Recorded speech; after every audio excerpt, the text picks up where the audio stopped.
me, the tire is the shape of the whole bike, and this tire created the shape of this bike, which at first was kind of nerve-wracking, but now it's like we're kind of relieved to see it all come together. It makes sense. The bike stance, the style. If you talk about the bike and you start listening to someone like me speak about this era of bikes, you're like, oh, that makes sense, because this bike's more of a performance bike. It's like guys were using it to drag race on the streets.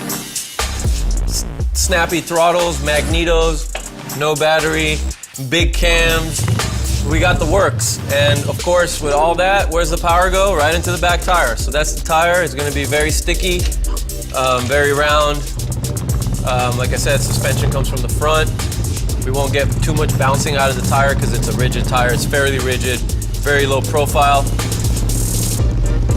The tough guy look is, it's very like New York, early 90s meets like Frisco style. And the reasoning is the pegs being up high, like when you're sitting on the bike and your knees are really close to your elbows. That's the Frisco part with the high pegs. The New York part is the disc brakes and the wheels and tires. And that's what I see a lot of. If you look at old Indian Larry bikes, this was the style back then. Indian Larry actually built a lot of these bikes with radial tires, where other guys were using the bi-sply tires. This thing, however, is a shovelhead. It's a 77, I believe, or 76 was the year. We took the complete motor apart. Some of the character on the bike to me is always, it doesn't have to be like so crazy. Like it could just be like small little things that mean a lot. But we used to have a guy up in the Bay Area building a lot of the Hells Angels bikes, and he would always paint their oil pumps red. And I thought it was neat. I don't know, I had a couple of those motors. He's not around anymore, so I haven't seen one in a while, and I thought it'd be cool to paint the oil pump red. And then that led to a couple things. We did the springs inside here. We painted it red as well to match.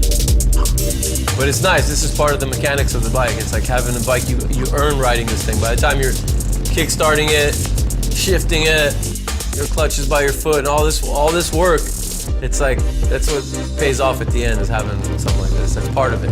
A lot of guys who have like 30 bikes at home, when they get something like this becomes their very, very, best bike, because they're so personalized and they feel so attached to it, because everything is so mechanical on it. Everything's like, you gotta work your way into it.